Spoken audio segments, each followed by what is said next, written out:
Ron, recently when you were campaigning in Iowa, you caused a stir by quoting the book of Samuel and talking about the prophet's warning about what would happen if there were a king instead of the very minimalist government of judges.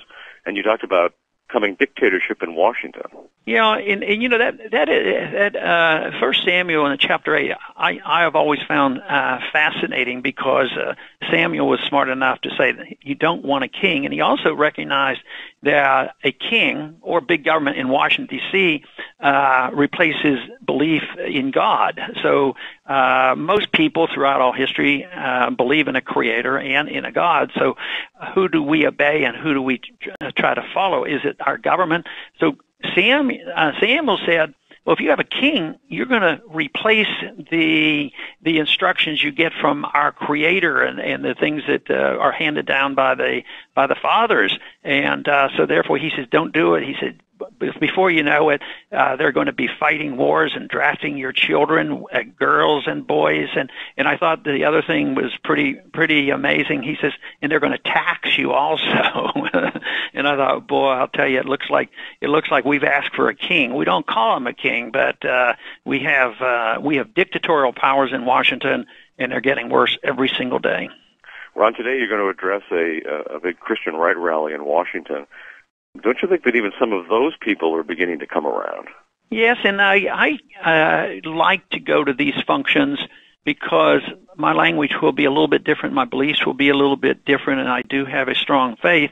And I like to, push them a little bit into what my understanding is from the New Testament. And it isn't, I never, growing up, being raised in a Christian church, that I was never taught that Christianity was teaching violence and war. I always got a quite different message, and yet now there has been a fair number of Christians who feel this obligation on how we should treat our enemies, and it doesn't sound anything like what Jesus taught. So I go because it's a challenge. But I think there is a difference. I think the reception in Iowa is different, and they are very conservative Christian people, and they're right-to-life people. And they're starting in talking about families.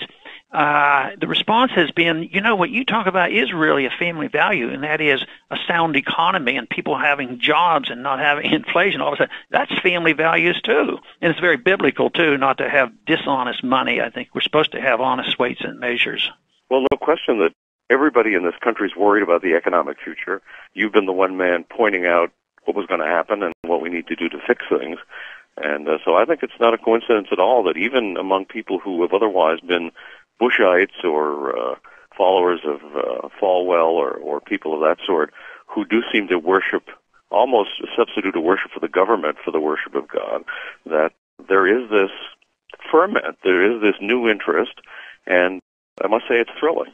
So, Ron Paul, thank you for all you do. Thanks for the great books you write, your work in Congress, and the work you're doing in your campaign for the presidency right this minute. And I know you have to go to take a vote, and we sure appreciate you coming on the show this morning. Thanks for having me. Bye-bye. You've been listening to The Lou Rockwell Show, produced by LouRockwell.com, the best-read libertarian website in the world. If you'd like to advertise on this podcast or on the website, email advertising LouRockwell.com. And thanks for listening.